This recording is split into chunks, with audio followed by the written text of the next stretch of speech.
Bershus HaMashgiach Shlita, HaMashgichim Shlita, Avrechem Shlita, Bochem Shlita, V'achon Echad Chav myself Shlita. I was asked, Shiva asked me to speak, to give it a yonim, and he smiled at me and he said to me, you can either give it on Baba Kama, Nedorim, Agadtas, or Yon Chanukah. So, I'll be honest with you, if you can find Yon Chanukah, Nedorim, Baba Kama, and Agadtas there, they're all in there. You just have to find them. Okay, Lemaisa, let's start. Many years ago, this was before I was in Bais. This is actually about 12 years old.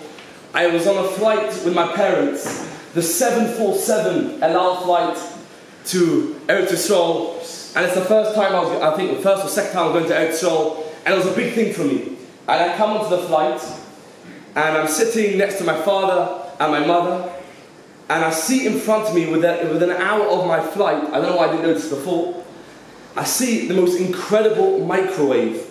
The most blackened microwave I've ever seen in my life, which they've described in when you were younger, when you have such a thing, you be a mazik and you destroy it. You take a hammer and you destroy it. So I'm thinking, listen, I'm a good guy, I don't like to be a mazik, I'm always done the kaf zechus. So I have to see him put it on and see what it's all about. What were they told us when we were younger, that if you see something like that, destroy it. Okay, so I slowly look to my right, and my father is fast asleep. And then I look to my left, my mother is fast asleep. They both have their headphones in, they're not listening to anything, trust me, and they just don't want anything to happen, no air to come in, no noise to come in. And they come in, and I say, that's it, this is my moment.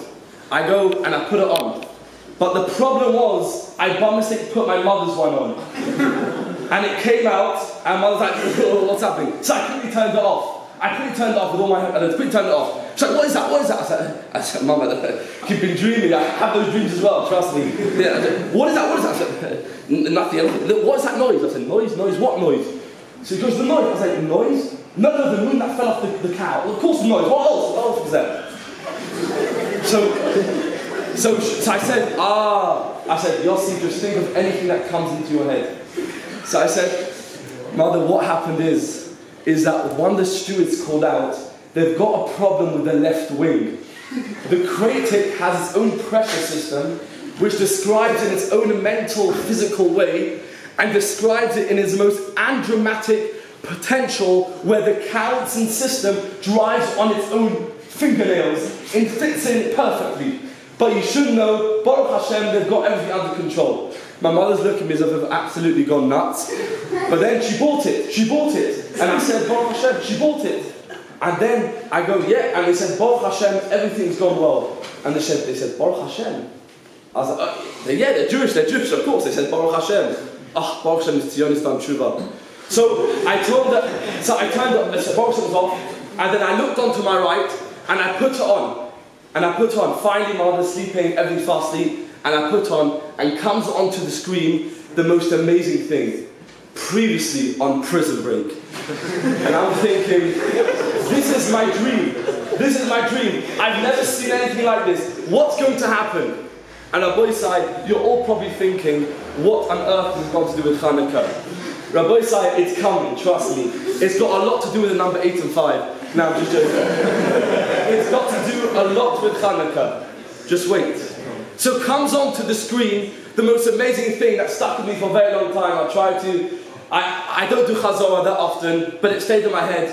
And what happened, there's this man, I think his name was like John or Brutzi or something, I can't remember. Echvaisish. And he comes onto the screen and he's surrounded, all I know he's surrounded by police officers. And he's just come out of prison.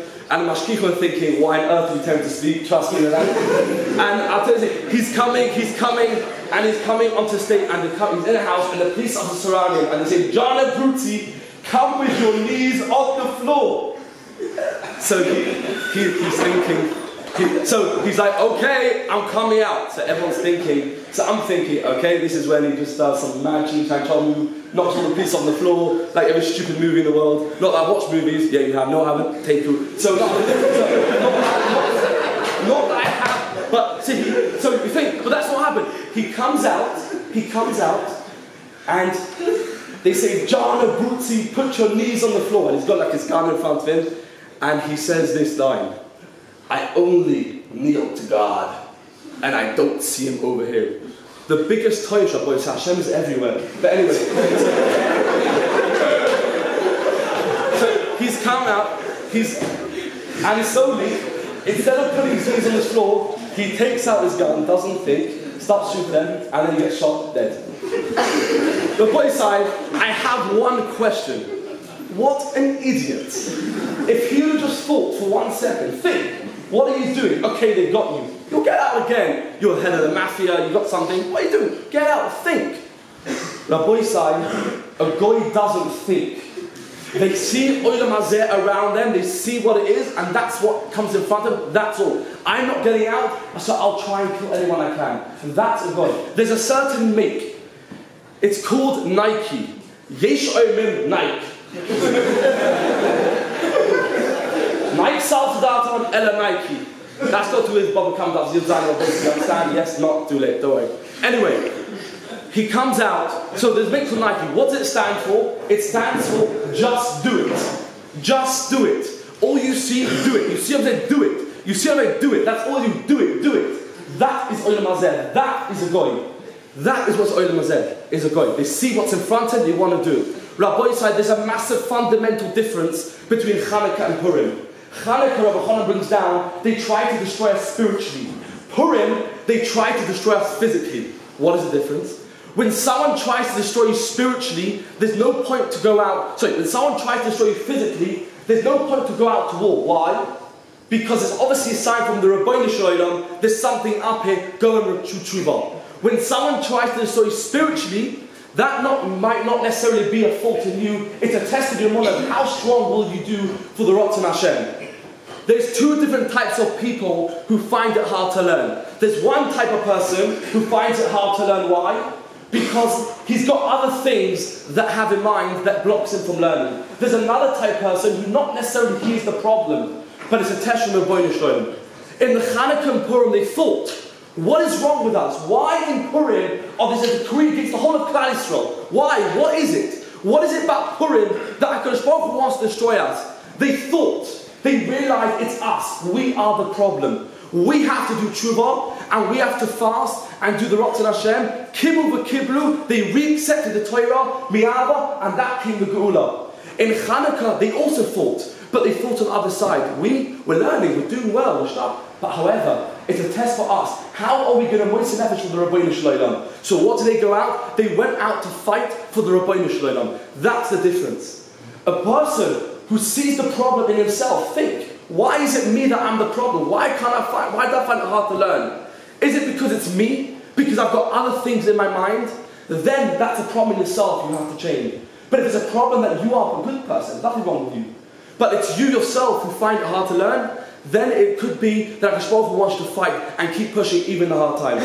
There's a Morid Kemaisa with the going of Aaron Delev, the Chon of Racha. Reb Aaron Delev, there's a bacha that came to Reb Aaron Delev, Steinman. And the bacha comes in, he comes in with his snapback, all fine, all good, you know what I'm saying? He comes in, and he goes, Rebbe, I want to ask you a question. I'm like, what, mate, Babli, Shalmi, Rizal, what do you want to ask me? So he says, Hilchah steak. Do you like steak? Rosh Hashiva, do you like steak? Stupid question to ask the Goy Olam, do you like steak? Yeah, sure, medium rare with some pickles and onions. Stupid question to ask. What's going on here? Hey, do you like steak? He goes, what about milky ice cream? Nice, you know the schmucky milky ice cream. You know, there's once that sung at a wedding, and the waiter, not a wedding, it's a Sherbrooks, and they came in one day and said, so we've got two amazing ice creams. We've got some milky ice cream and some Parav ice cream. Something just said, look, you keep the Parav one to yourself. And then they couldn't understand why the Parav one wasn't finished. In my personal opinion, you know, when you have real stuff, you know, either Coke or RC, you know, what do you take? You choose the Coke, you don't choose the RC. Sorry, anyway, so both sides, so they come back in, say, do you like milky ice cream? So Matar, what do you want? What do you want? Babli Shalmi, what do you want? He goes, I've got a problem. I like steak, I like ice cream, but I don't like Torah. So how can you tell me to like something if I don't like it? You know, I like it, you like it. No, I don't like it, you like it. I like ice cream, you don't like ice cream. You like Torah, I don't like Torah. What do you want from me? Zorab Aaron Delay Moyudik, he says, what happened? What's the sweetest thing in the world? honey. Everyone loves honey. You know, you come home, honey, I'm home. So everyone loves honey. So he comes home. So he goes, so everyone loves a bit of honey. So he comes in with honey and says, what's the sweetest thing in the world? Honey. What happens if you have sores and cuts in the mouth and you put the honey in? What happens? It stings, it burns and hurts. Why? Is there something wrong with the honey? Oh, there's something wrong with your mouth. If you have other things in the mind and you have a question on the greatest thing ever given to mankind, then there's something wrong with you. Purim, they understood. There's something wrong with us. We thought. They thought and thought, what is wrong with us? It's us. We have to change. So they fasted for 3 days and they did tshuva and they accepted Torah. But with Hanukkah, they also thought. But they thought for the real, what is it with us? We're learning. We're doing good things. Everything's fine with us. And then they realized it's a test for us. Let's go out to fight for the Shefa. And that's the Hanukkah and Purim. Yossi Tzaddik, he's in Mitzrayim. He's got no one there. No brothers, no father, no mother. Everyone's left him. He's left and Ish's Potiphar comes and grabs on his coat. And what does he do? At that moment, he can have the biggest situation he could fall. What does he do? He says no. He thought, what? I'm not going to have my diamond take off that Heilige Choshen. He refused to fight. I'm not going to give up. They left me, but I'm not going to give up the Shefa. And that's why he fought and fought. He went out and ran away and was zeicher to be the only one in the whole shift they called Hatzadik. Yosef Hatzadik. He thought. Now, Bais, a lot of times we have to think ourselves, what is that we're doing that's wrong? Is something happening to us? We're not enjoying our learning. We're not enjoying yeshiva. What is it? Is it good just to move to another place? Or is it us himself that we have to change? That's the difference between Chanukah and Purim. They also both thought, but they realized the difference. We say this every day, we're so lucky, as Mashiach said on Monday, we're so lucky to be able to do mitzvahs and learn Torah. It is a chus that every second we can learn Torah and do mitzvahs. It's not a burden, it's something that we have in Oil Mazeh and Oil Mabah. A guy thinks right now, what can I have now? They don't think. As a Yid thinks, what can I do for the later life? What can I do to get better, to close to Hashem? That's the difference. We say every day, do we realize it? When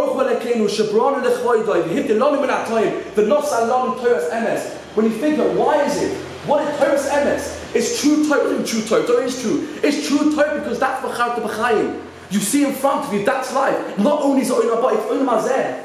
It's having what we have in front of us. It's something that we can get in front of us. And that's what all the Gedolim, they won't waste a second. Because this is what we have. This is so geshmak. Not only that, every second we're wasting oil mazeh and oil mabah. That's the difference. A person who thinks and realizes what we have, even though all the nations, they tried year after year to destroy us, take us down, and to get rid of us. And every single, the Greeks, they tried to fail. The Germans, they tried to fail. The Russians tried to fail. The Egyptians tried to fail. Everyone fails. The Klal Yisrael forever. We have the Torah, we have the Shefa, who's always looking after us.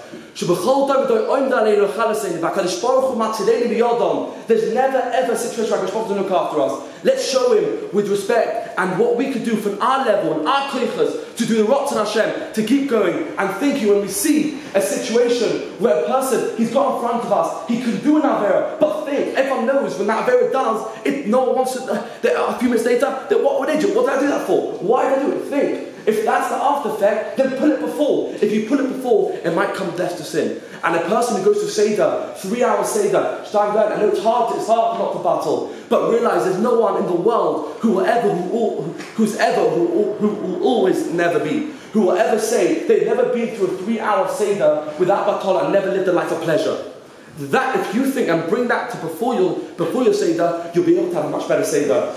We should be zeicha that with our gishmak, we all try and do the rots on Hashem and try and go and strive and do. We're going to fight for your Hashem, everyone on their level and everyone on their koichas. If we say Hashem, this is what we do for you. On our level, we're going to think before we do something and go and fight for the Hashem. Mashiach should come b'korim mamish, and we should be zeicha to see the Gula with all the Yidden when Avram are laid back again and all the Tzich Samesim. And we should remember what we say in davening. Think about it. Baruch Eloheinu, she'kabronu foyde, v'tinon mertoyim, v'nosan lanu toyas emes.